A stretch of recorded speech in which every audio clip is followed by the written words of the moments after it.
4th of July 독립기념일입니다. 오늘은 다른 말로 미국의 생일이기도 합니다. 미국이 다시 태어난 거죠. 독립한 거예요. 그래서 그날을 기념하는 거죠. 그래서 모든 국가적으로나 큰 기관의 회계 연도가 사실 7월 1일부터 시작을 하는 게 어찌 보면 그 전통을 따라서 그렇게 시작하는 것이 아닌가 그런 생각이 들기도 합니다. 그래서 7월 4일만큼은 우리 미국인, 에이시안 아메리칸 우리들로서도 참 특별한 날이기도 하죠. 우리 민족에게도 이런 날이 있습니다. 독립한 날이 있어요. 바로 8.15 광복절입니다. 이름 그대로 빛을 회복한 날로 우리가 지키고 있습니다. 빛을 회복했다. 다시 태어났다는 거예요. 민족이 다시 억압된 곳에서 다시 태어남을 통해 새로운 나라가 시작되었다. 그리고 우리가 돌아보면 예수 믿고 난 다음에 우리가 누리는 은혜도 그와 동일하죠. 우리가 죄와 사망의 노예에 있었을 때 주님께서 우리를 구원해 주시고 이제는 죄와 사망의 열매를 맺는 자들이 아니라 생명과 거룩한 성령의 열매를 맺는 자들로 우리를 다시금 태어나게 해주십니다. 그것이 바로 우리가 예수를 믿는 가장 큰 은혜라고 하는 걸 우리가 기억합니다. 그러면 하나님께서 우리에게 주신 그 자유는 어떤 자유일까? 어떤 자유일까요? 하나님께서 우리가 이전에는 사단에게 묶여 있으니까 이제 사단에서 풀어주고 너 마음대로 살아라 그렇게 하라고 주신 자유가 아닙니다. 하나님께서 왜 우리를 자유하게 하셨습니까? 이제는 다른 쪽에 묶여 있는 사람이 된 거예요. 그전에는 죄와 사망에 묶여 있었지만 이제는 누구에게 묶여 있는 존재입니까? 하나님에게 묶여 있는 존재가 된 겁니다. 그 말씀이 그대로 나와 있는 구절이 있어요. 로마서 6장 22절. 그러나 이제는 너희가 죄에게서 해방되고 하나님께 종이 되어 누구에게 종이 되어? 하나님께 종이 되었다. 거룩함에 이르는 열매를 맺으니 이 마지막은 영생이다. 아멘. 우리가 예수 믿기 전까지 우리의 삶의 끝은 어디였어요? 이 땅이에요. 이 땅에서 죽고 사실 더 무서운 지옥이에요. 그러나 이제는 이 땅의 삶이 끝이 아니라 그보다 더 나아가서 영원한 생명을 우리에게 주셨다. 여러분 이거 다시 기억하는 겁니다. 이거 끝까지 기억하는 겁니다. 이거 기억하고 하나님 나라를 나아가는 거예요. 그래서 우리 다시 한번 하나님께서 우리에게 주신 구원을 통한 자유가 무엇인지 다시 한번 분명히 기억하시고 죽음의 열매, 사망의 열매가 아니라 생명의 열매 맺는 저 여러분 되시기를 주님의 이름으로 간절히 축복합니다. 오늘 106편을 마지막으로 시편 4권이 마무리가 됩니다. 시편 4권. 시편 4권에 큰 대주제가 있는데 바로 이거예요. 방황과 불안 가운데 하나님께 올려드리는 찬송입니다. 방황과 불안 가운데 하나님께 찬양을 올려드린다. 우리가 하나님께 찬양하기 위해서 많은 조건들이 있다고 생각을 해요. 이것도 안정되어야 되고 저것도 안정되어야 되고 그래야 하나님께 찬양 올릴 수 있고 예배당에 가서 봉사도 할 수 있고 예배도 드릴 수 있다. 그러나 하나님께 예배 드리는 건 그런 게 아니라는 거예요. 모든 것이 완벽하고 안정되고 평안할 때 하나님 찬양한다? 물론 그러면 좋겠죠. 그런데 우리의 삶은 결코 그때가 오지 않습니다. 즉 우리가 하나님을 찬양하는 때는 어떤 것이 안정되고 풍족할 때가 아니라 바로 지금이라는 거예요. 지금. 우리의 삶에 방황과 불안과 궁핍이 있을 때, 그때가 바로 하나님 찬양할 때이다. 그래서 우리가 시편 4권 이렇게 묵상하면서 우리가 당한 현실과 우리가 당한 각자의 마음에 처한 어려움 가운데 시편 기자를 통해서 우리가 하나님께 대신 찬양 올려드렸던 은혜가 있었다는 것을 우리가 기억합니다. 그리고 이제 마지막 시편 4권 이제 묵상하게 되는데, 오늘 시편 4권의 마지막 찬양, 이 106편은 하나님께서 베풀어 주신 은혜를 끊임없이 기억하는 내용으로 채워져 있어요. 지금 우리가 시편 기자의 마음과 동일합니다. 우리가 지금 예배에 와 있지만, 우리가 지금 이 자리에 하나님께서 우리에게 베풀어 주신 은혜가 없었다면 우리가 이 자리까지 올 수 있었을까? 그럴 수 없었다. 우리가 이 자리에 올 수 있었던 유일한 한 가지 이유는, 우리가 열심히 살고 우리가 잘 관리해서 그럴 수도 있지만, 우리가 다시 한번 기억해야 하는 건, 내가 지금 이 자리에 있을 수 있는 이유는 한 가지, 오직 하나님의 은혜 때문이라. 이 고백이 다시 한번 오늘 시편 6편 가운데 우리의 마음, 우리의 고백이 되어야 할 줄은 믿습니다. 그래서 1절 이렇게 시작합니다. 할렐루야, 여호와께 감사하라. 그는 선하시며 그 인자하심이 영원함이로다. 아멘. 시편 기자가 지금 되돌아보니까 하나님께서 베푸신 은혜가 너무나 큰 거예요. 하나님께서 베푸신 은혜가 크다. 그런데 1절에 보니까 하나님의 성품이 무엇인지를 분명하게 말씀하고 있습니다. 하나님의 성품 바로 이거예요. 그는 선하시며 영원한 인자하심으로 우리를 인도하신다. 아멘. 여러분, 우리 하나님 이런 분이십니다. 선하고 인자하신 분. 어떤 분들은 하나님이 무섭다고 하시는데, 그 정말 하나님 모르고 하는 말씀이 있습니다. 결국 우리 인생을 되돌아보면 하나님께서 선하고 인자하심으로 우리를 끝까지 인도하셨다는 거죠. 그리고 그 선하심과 인자하심이 이제 앞으로도 우리의 생명 가운데 쭉 이어질 것이다.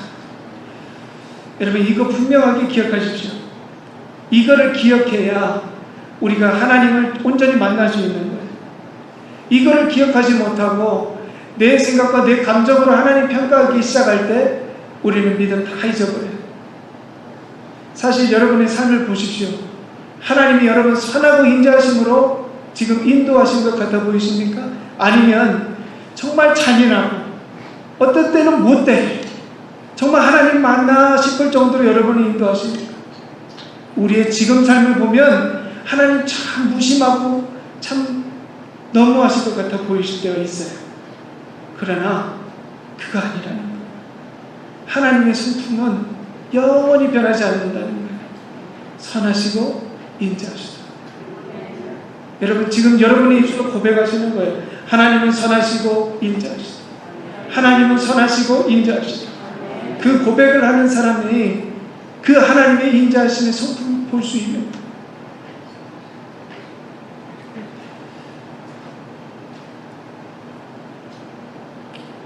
그리고 하나님께서 선하시고 인자하신 그 성품의 가장 큰 증거가 있다면 그것이 바로 무엇일까요? 하나님께서 우리에게 베푸신 은혜들이 참 많잖아요. 그런데 여러분 하나만 뽑아보세요. 하나님께서 나에게 주신 은혜 중에 이게 제일 큰 은혜다. 그게 뭡니까? 그게 뭡니까? 이거예요.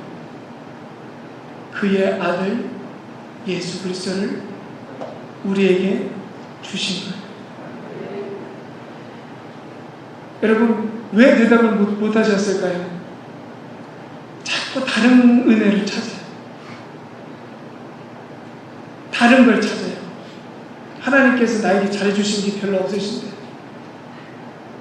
하나님께서 요건 주셨고 요건 안 주셨는데, 저거는 주셨지만 다른 건 여전히 기도 응답되지 않은 게 많은데, 그렇다니까요. 우리가 그러면 은혜 다 까먹는 거예요. 죄송하지만 제가 여러분의 표정만 봐도 다 알겠어요. 여러분의 은혜를 무엇으로 삼느냐, 거기에 믿음이 결정된다니까요. 무엇을 도대체 은혜로 바라보시냐 말이에요. 예수 그리스도 십자가의 은혜. 그거 하면 우리는 이미 기도 응답 받은 사람들이고, 우리는 우리의 삶의 조건들 상관없이 하나님께 감사 올려드려야 하는 사람들이라고 합니다. 속죄의 은혜. 우리가 이걸 너무 무뎌졌어요. 무뎌졌다는 증거, 꼭 그것을 모르는 사람처럼 사는 것.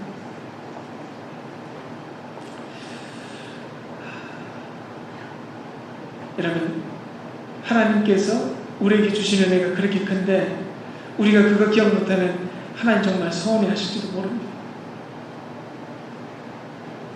자, 그러면 한번 생각을 해보시죠. 우리가 참 믿음의 기간을 오래 지나가면서 속죄의 은혜를 끊임없이 잊어버리는 이유가 무엇 때문일까? 우리가 왜 그걸 자꾸 잊어버릴까요? 우리가 어떤 사람인지를 모르기 때문이에요. 하나님께서 우리의 죄를 용서해 주시는 것, 여러분, 그것이 한 번으로 끝난다고 생각하시면 안 돼요. 한 번으로 끝난다고 생각하십니까? 내가 하나님께 용서받았어. 그러면 이제 나는 죄 안 짓고 평생 하나님께 찬양 올려드릴 수 있는 삶을 살 수 있어. 그리고 그렇게 사시는 분 계십니까? 아니면 내가 하나님께 은혜 받고 죄 용서 받았지만 나는 끊임없이 죄를 짓고 산다. 그런 절망감에 빠지신 분들이 아마 여기 대부분이실 거예요. 저도 그래요. 이 죄의 문제가 도무지 해결되지가 않아요. 왜 우리가 예수 그리스도의 십자가 보혈의 속죄의 은혜를 귀하게 여겨야 하느냐? 그거를 제일 큰 은혜로 여겨야 하는 이유는 우리가 여전히 죄를 짓기 때문이에요.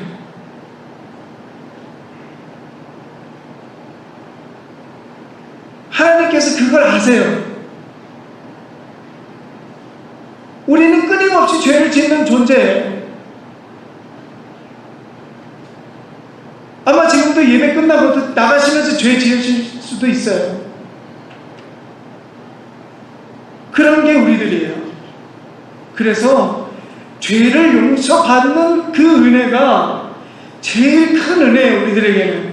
왜? 우리들이 그것에서 벗어날 수가 없으니까. 그런데 하나님께서는 끊임없이 우리를 용서해 주시잖아요. 우리가 회개하면 용서해 주시잖아요. 지금 시편 기자가 하나님께 감사 올려드리는 게 바로 그 부분이에요. 그리고 시편 기자가 깨닫는 것도 바로 그거예요. 우리가 이 죄의 굴레에서 벗어날 수 없는 죄덩어리라는 것을 끊임없이 본인이 기억하기 때문에 하나님께서 역사를 통해서 우리를 끊임없이 용서해 주셨다라고 하는 걸 기억하는 겁니다. 그 구절이 바로 6절이에요. 우리가 우리의 조상들처럼 범죄하여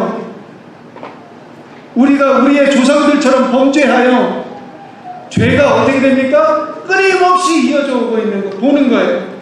그리고 사악을 행하며 악을 지었나이다. 본인도 아는 거예요. 아, 우리 조상들도 죄를 지었는데 지금 나도 죄를 짓고 있구나.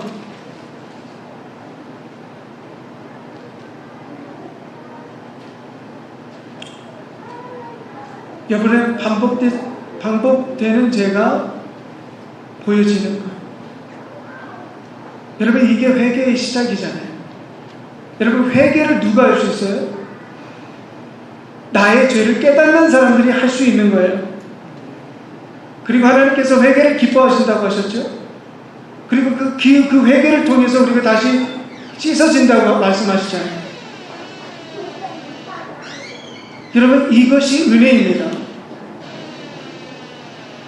우리들의 조상들의 죄가 우리들의 죄이고 또 우리들의 죄도 끝까지 우리들의 자손들을 통해서 반복되어져요. 그래서 지금부터 우리가 회개하지 않으면 하나님께서 우리를 어떻게 하실지 모릅니다. 이스라엘 민족에게는 이 두려움이 있는 거예요. 이 민족의 죄의식이 있는 거예요. 민족의 죄들, 조상들의 죄가 나의 죄다. 그리고 끊임없이 역사를 통해서 반복되는 건 뭐냐? 죄 짓고 하나님께 또 회개하고 또 용서해 주시고, 또 죄 짓고 또 회개하고 하나님께서 용서해 주시고, 또 죄 짓고 하나님께 구원을 기도하고 또 하나님께서 용서해 주시고, 그 내용이 바로 15절에서 42절까지의 내용이에요. 그래서 제가 건너뛴 겁니다. 이게 반복되고 있거든요. 출애굽할 때부터 그랬어요. 출애굽할 때 이스라엘 민족들이 홍해 앞에 섰을 때 어떻게 했습니까? 하나님 원망했어요. 하나님 원망했어요. 왜 이집트 애굽에서 죽게 만들지? 왜 광야에서 죽게 만들지? 근데 하나님께서 어떻게 구원하셨어요? 홍해를 쫙 갈라주셨죠. 그리고 다시 홍해를 건너와서 이제 광야에 들어갑니다. 여러분, 광야에서 이스라엘 백성들이 얼마나 죄 많이 졌습니까? 홍해를 건너게 하신 그 은혜 기억도 하십니다. 이스라엘 백성들이 광야에서 지었던 죄 중에 죄를 뽑는다면 바로 이거예요. 모세가 시내산에 올라갔잖아요. 그때 어떻게 했습니까? 송아지 만들었잖아요. 하나님께서 제일 싫어합니다. 우상 만들었어요. 그 앞에서 춤추고 놀았어요. 그게 하나님입니다. 그때 하나님이 진짜 화가 나셨어요. 진멸하려고 하셨어요. 그런데 모세가 하나님께 기도했어요. 용서해달라고.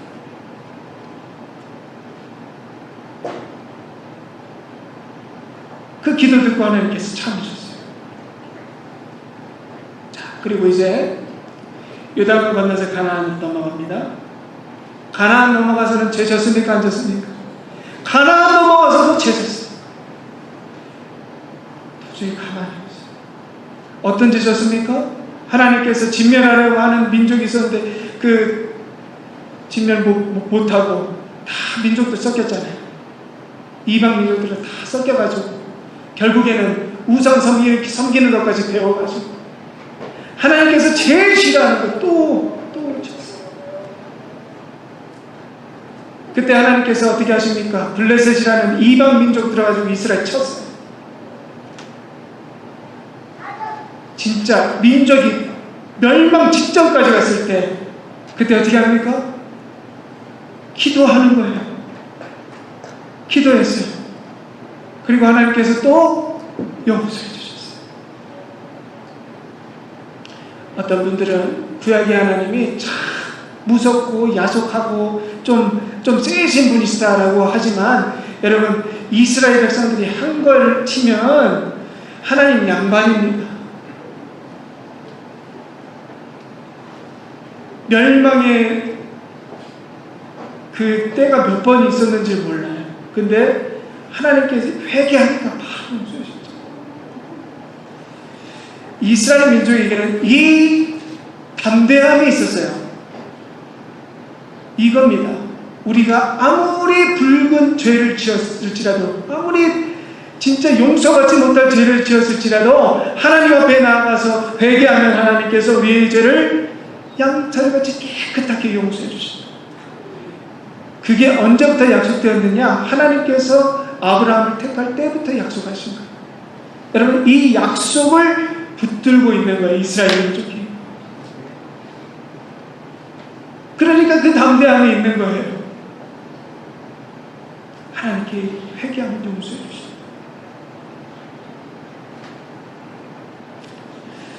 여러분, 역사를 보면 하나님의 속죄 성격이 그대로 보이시죠? 한 번 용서하시는 게 아니라 어떻게 용서해 주신다? 끝까지 용서해 주십니다. 끝까지.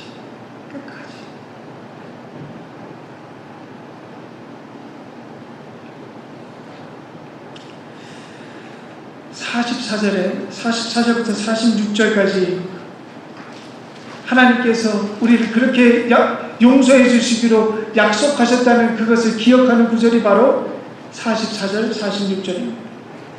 여호와께서 그들의 부르짖음을 들으실 때에 그들의 고통을 돌보시며 그들을 위하여 그의 언약을 기억하시고, 나오죠. 언약을 기억하시고 그 크신 인자하심을 따라 뜻을 돌이키사 그들을 사로잡는 모든 자에게서 긍휼히 여김을 받게 하셨도다.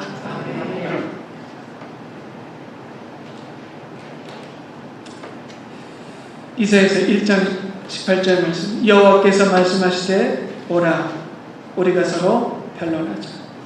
너희 죄가 주홍 같을지라도 눈과 같이 희어질 것이요 진홍같이 붉을지라도 양털같이 희게 되리라. 아멘. 여러분, 이게 하나님께서 우리를 향한 최종의 목적이에요.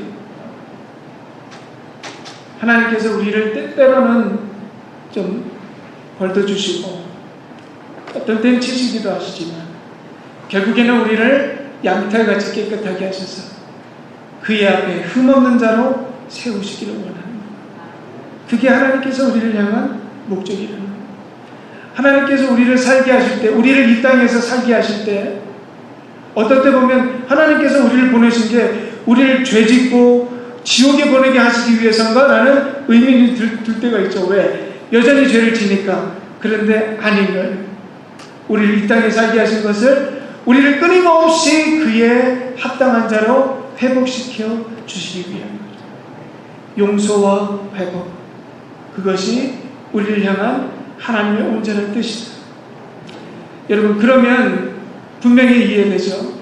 하나님께서 우리를 향한 구원과 용서의 그 분명한 상징이 있는데 그것이 바로 무엇일까요? 십자가예요. 십자가. 어떤 사람이라 할지라도 이 십자가 앞에서, 하나님 앞에서 죄를 구하고 예수를 구주로 영접하면 어떻게 하신다 하셨어요? 구원하신다 하셨잖아요. 어떤 사람이든 상관없다. 그 피가 덮인 사람은 무조건 용서한다. 그게 바로 십자가, 하나님께서 세우신 구원과 용서와 사랑의 약속. 여러분, 우리가 이 은혜를 지금 받았다는 겁니다. 로마서 5장 8절 보시면 십자가가 어떤 것인가? 우리가 아직 죄인 되었을 때에 그리스도께서 우리를 위하여 죽으심으로 하나님께서 우리에 대한 자기의 사랑을 확증하셨느니라.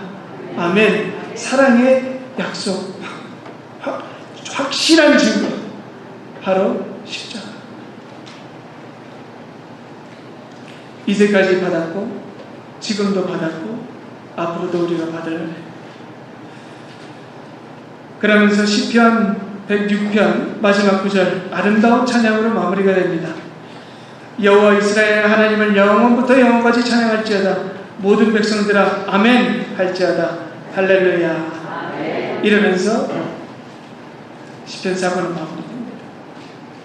그런데 저는 오늘 이 시편 6편의 시편 기자의 노래를 들으면서 참 이런 마음이 들었어요. 이 시편 106편의 시편 기자의 노래는 완성된 노래인 것 같지만 어찌 보면 완성되지 못한 거예요. 왜냐? 이 시편 기자의 용서와 구원의 내용은 이스라엘 민족만을 위한 것이었거든요. 이방 민족들을 위한 게 아니었어요. 그래서 반쪽짜리 구원이라고 볼 수 있습니다. 그런데 어찌 보면 지금 우리에게도 우리가 누리는 이 놀라운 구원의 은혜를 반쪽밖에 누리지 못하는 모습들이 우리에게 있어요. 구원의 은혜를 반쪽밖에 누리지 못한 것. 그게 뭘까요? 나만 은혜 받고 나만 용서받는 거예요. 나만 하나님께 용서받고 다른 사람은 용서 못하는 거예요. 그거 반쪽짜리 은혜라는 거 아십니까? 그런데 예수님께서 참 무서운 예시를 주셨는데, 너희들 은혜 받고 너희들만 그 은혜를 누리고 누군가에게 그 은혜를 주지 못하면 그 은혜 아무 소용없을 수 있다 라는 예시예요. 마태복음 18장에 보면 1만 달란트 탕감받은 사람의 이야기가 나옵니다. 여러분, 지금 1만 달란트가 이렇게 지금 돈으로 환산하면 60억 불이래요. 60억 원이 아니라 60억 불. 그런데 이 나라의 진 빚이었나봐요. 왕에게 탕감을 받은 거 보면. 근데 그 60억 불을 탕감받은 사람이 이제 나와서 시장길을 걷다가 누구를 만났느냐? 자기에게 빚진 사람을 만난 거예요. 그 돈이 100데나리온이라고 합니다. 지금 돈으로 치면 400불. 근데 그 사람이 어떻게 합니까? 돈 내놓으라고 하니까 돈 없다, 나 없다 그러니까 어떻게 해요? 감옥에 넣어버립니다. 그걸 누가 들었어요? 그 왕이 들었어요. 왕이 어이가 없는 거예요. 다시 불렀어요. 묻고 따지지도 않고, 너 용서 안 해줬다며, 400불짜리 용서 안 해줬다며, 너 다시 60억 불 갚아. 그리고 이야기를 끝내요, 예수님께서. 여러분, 60억 불 용서받았으면 400불이 뭐가 돈이에요. 그거는 그냥 용서해 줄 수 있는 거지. 그런데 우리가 받은 구원에 우리의 씻지 못할 죄가 용서받은 것이 60억 불짜리 용서받은 건데, 우리는 400불짜리 그거 하나도 용서 못해 주고 있다는 거예요. 여러분, 돈이 아니라, 차라리 돈으로라도 따지시고 용서 좀 해주세요. 나한테 말 좀 잘못했다고, 마음 좀 상하게 했다고, 그거 용서 못 해주고, 큰 용서를 하나님께서 어이가 없는 거예요. 어이없지 않으시겠어요? 여러분, 우리가 몇 억 불짜리 받았다고요? 몇 억 불짜리 은혜 받은 사람들이에요? 네, 통장에 지금 60억 불 있다고 생각하세요. 그리고 제가 오죽함이 이렇게 있어요. 용서를 못해요. 그러니까 다른 분들이 좀 빚진 거 있으면 용서해 주시라는 거예요. 용서 좀 하시고 사시라는 말씀이에요. 그 큰 은혜 받았으니까. 그러면 그걸 용서해 주면 우리에게 보장된 그 은혜가 사라지지 않고 하나님 앞에 갈 때까지 있다. 여러분, 또 어디 가서 또 우리가 60억 불짜리 가지고 있다 그렇게 말씀하지 마시고, 제가 설명해 드린 거예요. 제발 그렇게 오해하지 마십시오.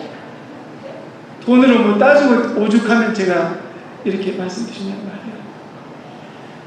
그럴 때 예수님께서 너희가 받은 용서를 또 네가 누구에게 용서를 해주면 그게 뭐라고 말씀하셨냐면, 예수님께서 그게 천국이야. 그게 천국이야.